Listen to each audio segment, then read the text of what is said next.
Hola a todos, nuevamente aquí para compartirles un resumen del capítulo 14 del diario de Jorge Fox, titulado Lancaster y Londres, año 1660, edad de Fox 36 años.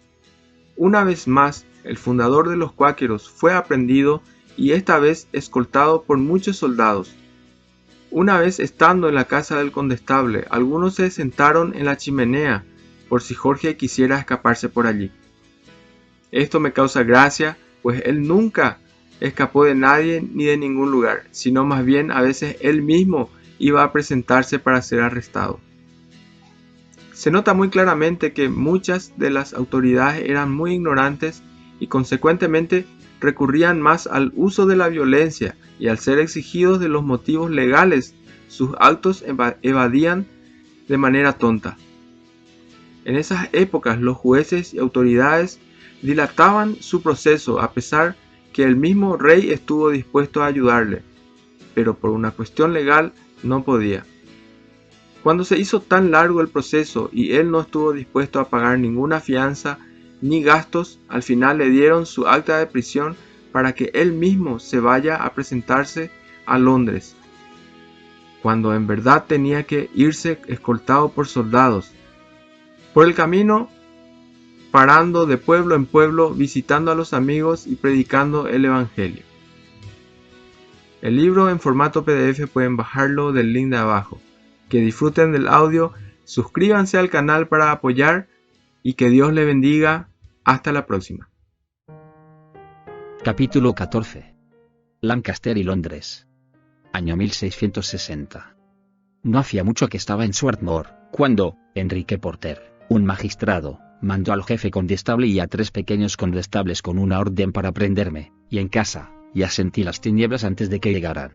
Estaba en el salón, con Ricardo Richardson y Margarita Fell, cuando una de sus sirvientas vino a decirle que alguien estaba ahí para registrar la casa, para ver si había armas, y con este pretexto entraron en las habitaciones.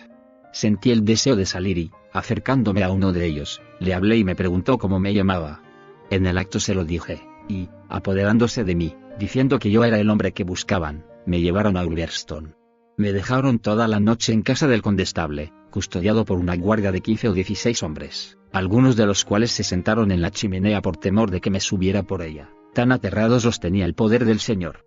Eran muy rudos e incíviles y no permitían que hablase con los amigos ni que estos me trajeran nada, sino que, echándolos violentamente, ejercían sobre mí una terrible vigilancia. Pasé toda la noche sentado, y, por la mañana, a eso de las 6, me puse mis botas y espuelas para ir con ellos a ver a algún magistrado, mas quitándome las espuelas, me quitaron también el cuchillo y a toda prisa me mandaron por la ciudad, con un grupo de a caballo y abundancia de gente, no permitiendo que esperase por mi caballo. Había andado como un cuarto de milla, cuando algunos amigos, junto con Margarita Fell y con los hijos de esta, se me acercaron, y entonces un grupo de a caballo me rodeó, gritando enfurecidos e iracundos: ¿acaso lo queréis libertar? ¿Acaso lo queréis libertar? Al ver esto les dije: aquí tenéis mi cabello, aquí tenéis mi espalda, aquí tenéis mis mejillas, pegadme, y con estas palabras se mitigó un poco su furor. Trajeron entonces un caballo pequeño y, cogiendo 2 de ellos, una de mis piernas me pusieron el pie en el estribo, y levantando mi otra pierna, 2 otros más, me montaron detrás de la silla y, sin tener yo nada en que agarrarme, llevaron así el caballo por la brida. Cuando estuvimos bastante lejos de la ciudad, pegaron al caballito que se puso a cocear, por lo cual yo resbalé y les dije que no debían de maltratar así al pobre animal. Estaban enfurecidos de que yo me hubiera bajado del caballo y, cogiéndome por las piernas, me volvieron a subir, poniéndome otra vez detrás de la silla. En esto, mi caballo llegó a donde estábamos, y algunos de los suyos los persuadieron de que me dejaran montar en él. Cuando llegamos a los arenales, les dije que había oído que yo tenía libertad de elegir el juez a quien tenían que llevarme, pero los condestables empezaron a gritar que no había tal cosa, y entonces me llevaron a Lancaster, a unas 14 millas, creyendo así conseguir gran triunfo. Pero mientras íbamos de camino, me sentí dirigido a cantar alabanzas al Señor, por ser su poder el que triunfaba sobre todos.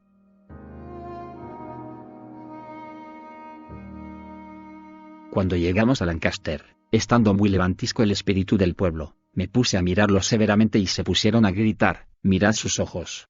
Al cabo de un rato, les hablé, y entonces se aquietaron. En esto, vino un joven que me llevó a su casa, y al poco rato los oficiales me llevaron al mayor Porter, el magistrado que había mandado el decreto en virtud del cual me prendieron, el cual estaba en compañía de otras personas. Cuando entré les dije, la paz sea con vosotros, y Porter me preguntó para qué había ido a aquella región en tiempos tan poco oportunos, a lo cual respondí, a visitar a mis hermanos.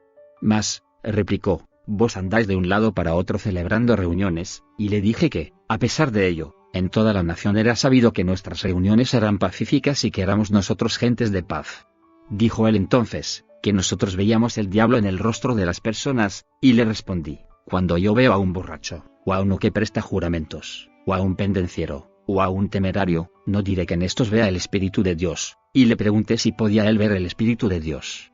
Dijo también que protestábamos en contra de sus ministros. Y yo le repliqué, que mientras, como Saúl, estábamos bajo la autoridad de los sacerdotes e íbamos de un lado a otro con sus paquetes de cartas, no nos llamaron seres pestilentes ni organizadores de sectas, pero cuando fuimos a sincerar nuestras conciencias, con Dios y con los hombres, nos llamaron seres pestilentes como a Saúl. Dijo entonces Porter que nosotros sabíamos expresarnos muy bien, y que, por esta razón, no iba a discutir conmigo, pero sí iba a detenerme. Quise saber por qué y de quién recibiera orden de mandarme a buscar con un decreto de prisión, y me quejé a él de los malos tratos que me dieran los oficiales y los condestables, y también de que me hubieran llevado ahí. No se dio por enterado de esto, y me respondió que él tenía una orden, que no me dejaría ver porque no quería revelar los secretos del rey. Además, que un prisionero, añadió, no tiene que saber por qué lo condenan. Le repliqué que esto no era justo, porque entonces no podría defenderse, y proseguí, yo tengo que tener una copia de esa orden. Mas él dijo, una vez hubo un juez que hizo pagar una multa a un hombre, por dejar que un prisionero tuviera una copia de su auto de prisión y, añadió, aunque yo soy un magistrado joven, tengo conmigo un viejo escribano, y llamando entonces al viejo escribano, le preguntó, ¿todavía no está listo? Tráelo, refiriéndose al auto de prisión. Pero como aún no estaba terminado, me dijo que era yo un causante de disturbios en la nación, a lo cual le respondí que era yo una bendición para la nación, en y por el poder del Señor y su verdad, y que así respondería el Espíritu de Dios en todas las conciencias.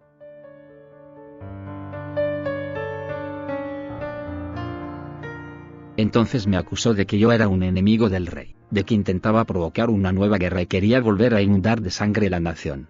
Le dije que nada sabía de la manera de hacer la guerra, siendo puro e inocente como un niño, en cuanto a tal cosa se refería, y por consiguiente osado.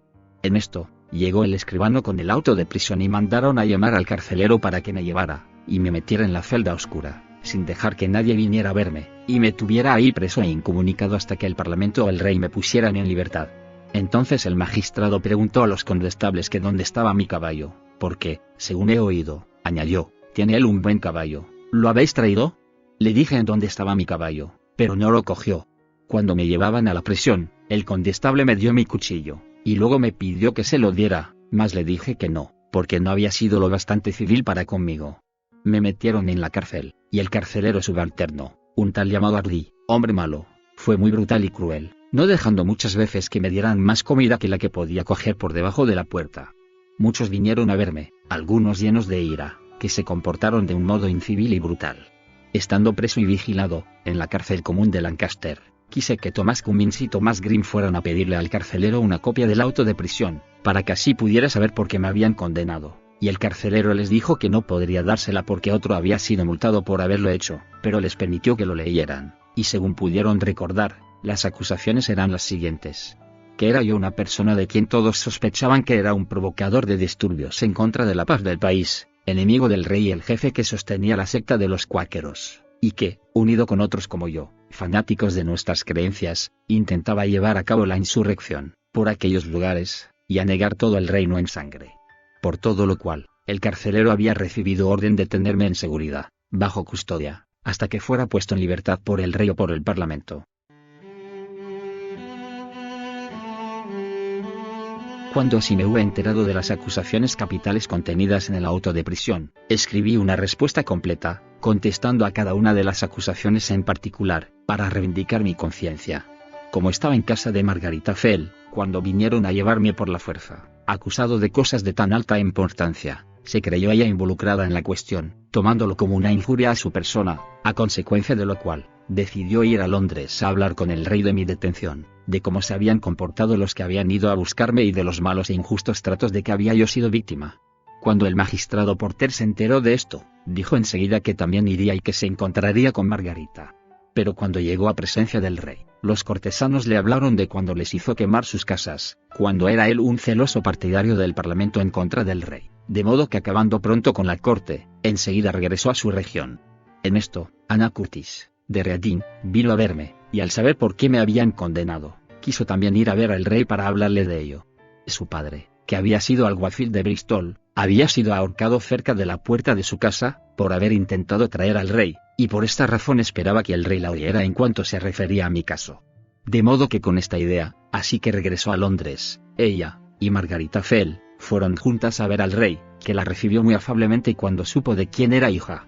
Cuando le pidió que me mandara a buscar y que él mismo me juzgara, prometió que así lo haría, y mandó a su secretario que enviara una orden para que me llevasen a Londres, pero cuando fueron a buscar la orden al secretario, como éste no sentía simpatía por nosotros, dijo que no le incumbía darla, que la ley tenía que cumplirse y que, por lo tanto, tenía que ser llevado a presencia de los jueces de Londres por un habeas corpus.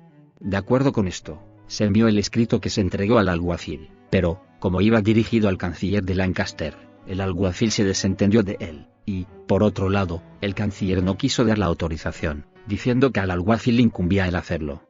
Finalmente, el canciller y el alguacil se pusieron de acuerdo, pero, como los dos eran enemigos de la verdad, buscaron pretextos para ir difiriendo el cumplimiento de la orden recibida, diciendo que habían encontrado un error en el escrito, que siendo dirigido al canciller, decía de Jorge Fox en prisión bajo vuestra custodia, siendo que la prisión en que yo me hallaba preso, no estaba, según ellos, bajo la custodia del canciller sino del alguacil. De modo que la palabra vuestra debía de haber sido su, por donde devolvieron el escrito a Londres, solamente para que se cambiara esta palabra, y cuando lo volvieron a mandar, con la palabra cambiada, el alguacil se negó a mandarme a Londres, a menos de que me ratificara en un escrito dirigido a él, comprometiéndome, y le pagase la ratificación y los gastos de mandarme. Me negué a todo esto, y le dije que nada le ratificaría ni a nada me comprometería, de modo que todo quedó en suspenso y le continué en la prisión. Pasó mucho tiempo antes de que el alguacil se decidiese a trasladarme a Londres, a menos de que le ratificara un depósito y le pagase los gastos, a lo cual seguí negándome. Trataron entonces de los medios de llevarme y primero decidieron que me acompañara un grupo de a caballo, y les dije que de ser yo el hombre que ellos decían, tendrían que mandarme con un regimiento o dos de caballería que me guardasen. Luego que consideraron lo que les costaría mandar un grupo de hombres a caballo, cambiaron de idea y decidieron mandarme custodiado solamente por el carcelero y algunos alguaciles, pero considerando más tarde que esto también sería mucho gasto para ellos, me mandaron a la casa del carcelero y me dijeron que si les daba una fianza, de que estaría en Londres tal día del plazo fijado, me darían licencia de ir con alguno de mis amigos. Les respondí que ni daría fianza alguna ni al carcelero le daría una sola pieza de plata, porque era yo inocente, habiéndome encarcelado injustamente por acusaciones que no eran ciertas. Sin embargo, les dije que si me dejaban ir con uno o dos de mis amigos, que quisieran acompañarme, iría y estaría en Londres el día fijado, si era voluntad del Señor, y que si querían, yo, o alguno de los amigos que fueran conmigo, llevaría el auto de prisión donde estaban las acusaciones que ellos me habían hecho. Finalmente, viendo que conmigo no podía ser de otra manera, el alguacil cedió, consintiendo en que, con algún amigo mío, fuera a Londres, sin más fianza que mi palabra, a presentarme a los jueces, en el día señalado, si era voluntad del Señor. En consecuencia salí de la prisión y, visitando las reuniones de los amigos, mientras iba de viaje, en 3 semanas llegué a Londres.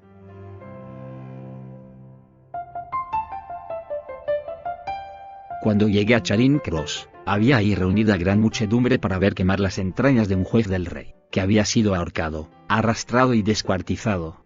A la mañana siguiente fui a la cámara del juez Mayat, que se estaba poniendo la toga roja, para sentarse en el tribunal a juzgar a más jueces del rey, y como era muy impertinente e insolente me dijo que podía volver en otro momento. Volví otra vez a su cámara, estando ahí el juez Foster, que era llamado el magistrado mayor de Inglaterra, e iba conmigo un tal Squire Mars, que era del dormitorio del rey. Cuando les hubimos entregado las acusaciones de que era yo víctima, y cuando hubieron leído que yo y mis amigos íbamos a negar la nación en sangre etcétera, dieron un puñetazo sobre la mesa, por donde les dije, que era yo el hombre contra quien iban dirigidas tales acusaciones, pero que era yo tan inocente de ello, como un recién nacido, pues yo mismo se las había traído, en compañía de un amigo mío, sin custodia alguna. De momento no se habían fijado en mi sombrero, mas viendo que lo llevaba puesto, me dijeron, ¿cómo? ¿Estáis con el sombrero puesto? y les expliqué que no lo hacía por menosprecio. Me mandaron que me lo quitara, y, llamando al mariscal del tribunal del rey, le dijeron: tenéis que llevaros a este hombre y ponerlo en lugar seguro, mas dale una cámara, no lo pongáis con los presos. Mi señor, respondió el mariscal, no tengo cámara en donde meterlo, pues de tan llena como está mi casa, no sé cómo podría hallar una cámara para él, de no ser junto con los otros presos. No, dijo el juez, no lo habéis de poner con los presos, pero al insistir el mariscal en que no tenía lugar donde pudiera yo estar, el juez Foster me dijo: ¿queréis comparecer mañana, a eso de las 10, en la barra del tribunal del rey, en Westminster? Y le respondí: sí, si el señor me da fuerzas para ello. Entonces el juez Foster dijo al otro juez: si dice que sí, y lo promete, podéis aceptar su palabra, y me dieron licencia de que me retirase.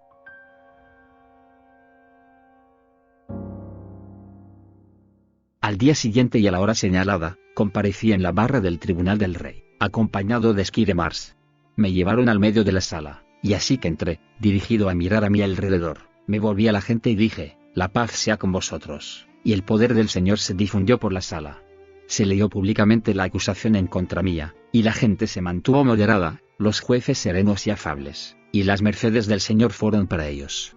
Mas cuando se llegó al párrafo en que se decía que yo y mis amigos queríamos anegar en sangre la nación, provocar una nueva guerra y que yo era enemigo del rey, etcétera, etcétera, elevaron las manos, y extendiendo yo entonces mis brazos, les dije: yo soy el hombre contra quien se dirige esta acusación, mas yo soy inocente, como un niño, en cuanto a esto se refiere, sin que jamás haya sabido de la manera de hacer la guerra, y, continué, ¿creéis vosotros que de ser yo el hombre que esta acusación demuestra, hubiera venido yo mismo, en contra de mi conveniencia, o me hubieran permitido que viniera, solo con 1 o 2 amigos míos? De ser yo el hombre que dice ese escrito, hubiera tenido que ser guardado por un regimiento o 2 de caballería, mas al contrario, el alguacil y los magistrados de Lancashire creyeron oportuno dejarme venir con mis amigos, por cerca de 200 millas, sin guarda alguna, y podéis estar seguros de que no lo hubiesen hecho de creer que era yo tal clase de hombre. Entonces el juez me preguntó si es que había que continuar o qué pensaba yo hacer, en cuanto a las acusaciones que eran sobre mí, y yo respondí: vosotros sois jueces y espero que capaces de juzgar este caso, en consecuencia, haced lo que queráis, que yo lo dejo a vuestro criterio. En esto, como el juez Twinsden, colérico, empezase a hablar, apelé al juez Foster y al juez Mayet, que me habían oído la noche antes, y dijeron que ellos no me acusaban, pues nada tenían en contra mía, y entonces, Squire Mars, levantándose, dijo a los jueces que le placía al rey que me pusieran en libertad, no habiendo acusador que se presentase en contra mía. Me preguntaron si, en tal caso, quería dejar la cuestión al rey y a su consejo, y les respondí: sí, con la mejor voluntad, y enviaron al rey la respuesta del alguacil, al habeas corpus, en que constaba la acusación, para que así viesen por qué me habían condenado. Considerando el todo de la cuestión, el rey, satisfecho de mi inocencia, mandó a su secretario que enviara una orden al juez Mayet, para que me pusiera en libertad. De manera que, después de estar preso por más de 20 semanas, fui gratuitamente puesto en libertad, por orden del rey, habiéndose manifestado claramente el poder del Señor, para demostrar mi inocencia. Si fue de bendición para ti este audio, dale me gusta y suscríbete al canal. Luego comparte con otros que también desean ser edificados aprendiendo de las obras y consejos de estos siervos que tanto Dios utilizó. Nuevamente aquí, un canal enfocado para todo aquel que desea invertir su tiempo y corazón para recibir reflexiones e instrucciones basadas en el libro de libros, la Biblia. El mundo pasa, y sus deseos, pero el que hace la voluntad de Dios permanece para siempre. Primera de Juan 2:17. Así que, primero busquen el reino de Dios y su justicia, y Dios les dará todo lo que necesitan. Mateo 6:33. No vivan según el modelo de este mundo. Mejor dejen que Dios transforme su vida con una nueva manera de pensar. Así podrán entender y aceptar lo que Dios quiere y también lo que es bueno, perfecto y agradable a Él. Romanos 12:2.2